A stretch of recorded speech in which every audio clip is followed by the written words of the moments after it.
games have been kind of sitting around that $60 to $70 range. And they're probably testing the waters and thinking, look, we know we're going to have a lot of early adopters no matter if we raise the price $10 or not.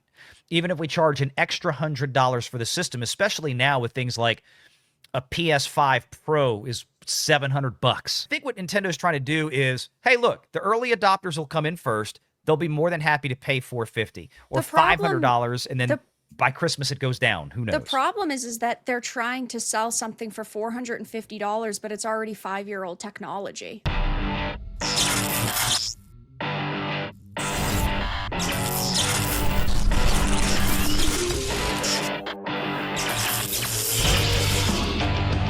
Renegade Online. But here we go. There has been a lot of consternation about the Nintendo Switch pricing. And I've caught flack for pointing out the fact that, look, Nintendo is going to charge what they think the market will bear. Yep. Nintendo is going to charge. It doesn't matter that it's not a $300 million AAA game or whatever for Super Mario Kart. What matters is the public demand, what people are willing to pay. And a lot of people up front, oh, this is all because of the Trump tariff stuff and tariffs. And then, of course, Nintendo came out and said, actually, no, the tariffs didn't factor into this at all when we priced this out months ago. Wasn't even there. So, which angered people all over again, I guess. Yeah. So, Vera, you've been following this story with the Switch and Nintendo and the game prices, and kind of give us some of your initial thoughts on this one. So, about the Nintendo boss acknowledging the Switch 2 price might be out of reach for some. It's very reminiscent of the Xbox One launch at E3 2013 when Don Matrick had basically said, oh, if you don't want an Xbox One because you have to have an internet connection constantly, play the 360. You can just use the 360. It works perfectly fine. It's a very similar response, in my opinion. And obviously, there's a lot going on with the market right now, and there's a lot of different factors. But Nintendo is a company that, of course, just wants to make as much money as possible. And that's always what they will reach towards, because they view it as, well, we can sell it for this higher price because there are so many people who will ultimately just shell out the funds for it. And then we get responses like this, which are completely out of touch. You know, this is a bit of a whiff. Yeah, it definitely is. And going back to what Don Matrick had said, the Xbox One sold awful. And that's a very similar response to what they're saying now. So is this going to sell awful? I don't necessarily know, because there are so many gamers who want a new Switch and who loves the Switch and who love games like Mario Kart, for example. But when we see responses like this, it typically doesn't go over very well for them. And, you know, with the tariff situation, Nintendo primarily uses Vietnam. And if a deal ends up happening, that would obviously be great. But I could still see them using it all as an excuse for a higher price tag, because that's just the type of company they are. I hate when people like this make statements like that, you know, about, well, you can just keep the old one. I get that, but when you say that in public, you give people that kind of slap in the face. And even though he may be commercially, financially correct in what he says, just don't say it out loud. You know, or find a better way to say it. It's like with BlizzCon. I don't remember what year it was. Boom. Don't you guys have cell phones? Yes. Yep. That's where I was going with it, because that's what I heard when he said that. I was like, oh no, dude, no, that's bad. This is gonna be the Wii U all over again. It's gonna sell like garbage. It'll sell well for the first month, and then they'll be hard to find and all that. And then all of a sudden you won't have trouble finding them, because they ain't going to move. They're going to collect dust for a while. And not only that, the game pricing is the thing that everybody's losing their mind Definitely. Over. So how much is this new system? We don't know what it is going to be, but pre-tariffs, it was $450 for the console, and then there was a bundle for $50 extra that had Mario Kart World, so $450 and $500. That was pre-tariff prices. We don't know what they're going to be.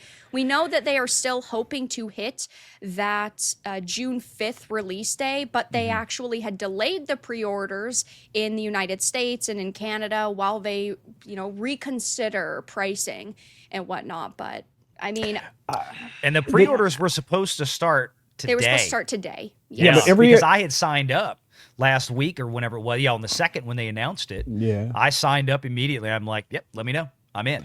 You know, Well, and but then it got delayed.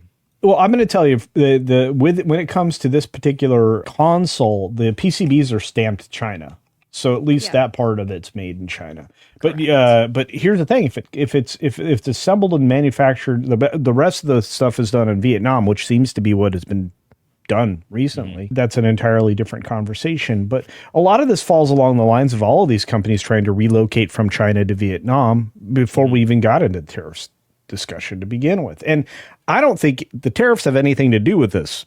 I think what they did is they saw that everybody kind of take a step back from the prices that they were being introduced to and said, maybe we need to rethink this. Maybe we need to find $50 worth of value that we can add here. Maybe that's their consideration. And look, and when people jumped all over me last week when this came, I said, look, I get the pricing. They probably priced it right. And what I meant by that was, like I was trying to explain before people like their heads exploded.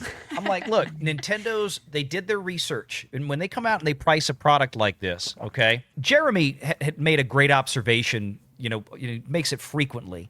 And I think he's totally right. He's like, Nintendo really doesn't compete with anybody. He says Nintendo only competes with itself. And he's, you talk about like how an Xbox flopped, when it came out. It's like, well, that's because it comes out around the same time as a PlayStation. And PlayStation and Xbox duke it out. I mean, we even had a whole South Park, series on that one when it happened. Whereas Nintendo comes out with these kind of things and they can either shoot themselves in the foot or they can be successful. But the outside forces and competition don't seem to impact Nintendo anywhere near the same, which is good for them. But at the same time, Nintendo looks at this and says, look, Mario Kart, it's one of the biggest IPs out there. And they've been selling, Nintendo games, NES games in the 80s were $50.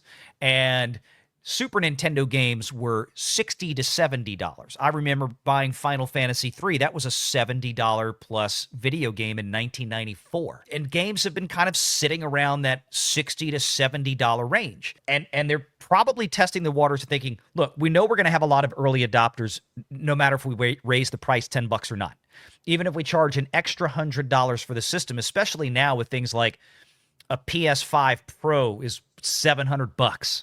Right now for a PlayStation. So $450 compared to that seems pretty cool. Okay. I mean, to some people, not everybody. And it's dockable, it's portable, there's a screen built in. And I know not a lot of people in the US use these things necessarily as portable, but it seems like in the Pacific Rim, Korea, Japan, if I'm not mistaken, Vera, a lot of people over there tend to be more portable with these than we do here.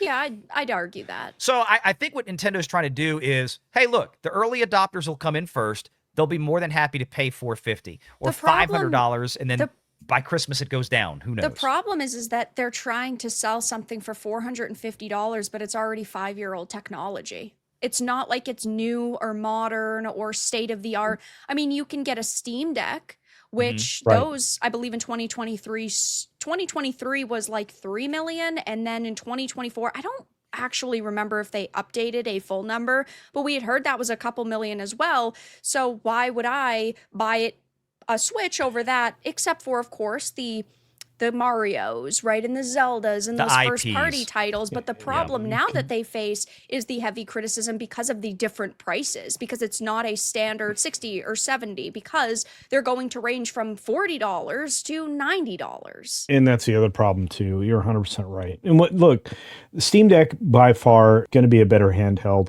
plus access to your Steam library, the whole nine. I have one. It's fantastic. Right? I was an early adopter with the larger memory stick and all of that.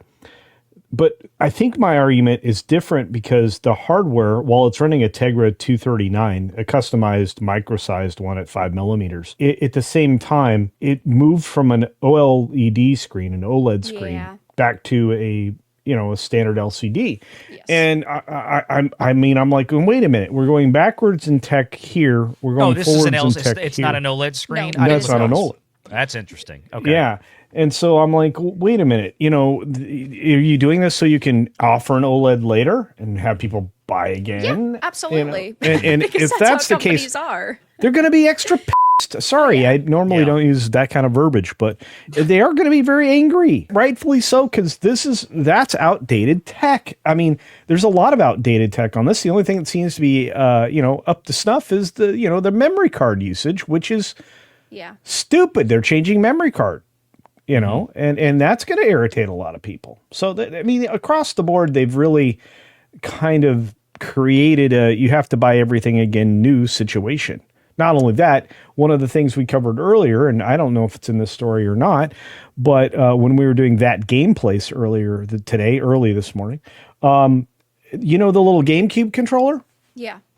Yep. That is only usable on the GameCube collection. You can't. It won't work on the other games. Right, which is infuriating. Yeah. So, by the way, the C button, I have a whole different name for it. It's not chat. Something else entirely. I'm very, very angry with this idea that you're going to have a paid subscription to have your button. Discord. I'm like, just use Discord. To have the laggy Discord on your Switch. I mean, like you mentioned, I'm sure in 2 years they'll release an OLED model for $100 extra, which I understand as a company you need to be looking to the future, but also you need to be providing customers with a product in the now, and that's not necessarily what they're doing. And with the pricing of the games, that is really where I feel a lot of people are going to get hung up, because I say this all the time. There are definitely games out there that I would pay $100 for, but that should not be the standard. It's like Elden Ring. I would pay $100 for Elden Ring. Absolutely love it, but that should not be the standard. The standard, in my opinion, should still be the 70. It shouldn't go up at all. And I know that there's the argument that going back to the SNES with Earthbound, right? It was $80. And well, things need to change. But for me, it boils down to the gaming industry is making $200 billion a year, where Hollywood's making like $20 billion. Yeah. So they're making record profits. In 1998, there was an estimated 750 games that released, and as of 2024, there was 19,000 that had released in one single year. So it's like this fast fashion trend with games. So if you're going to charge more for games, you need to be giving longer experiences and not just pumping and dumping products. And the overall quality for AAA games has severely fallen because of, political narratives being shoved into content, and gamers are treated like beta testers. Things are releasing buggy and broken, and all of that sucks. And it leads me to not want to pay $90 for a game. And I feel a lot of people would agree. Make sure you're subscribed to Valiant Renegade and join us every Sunday at 6 p.m. Eastern for the live show.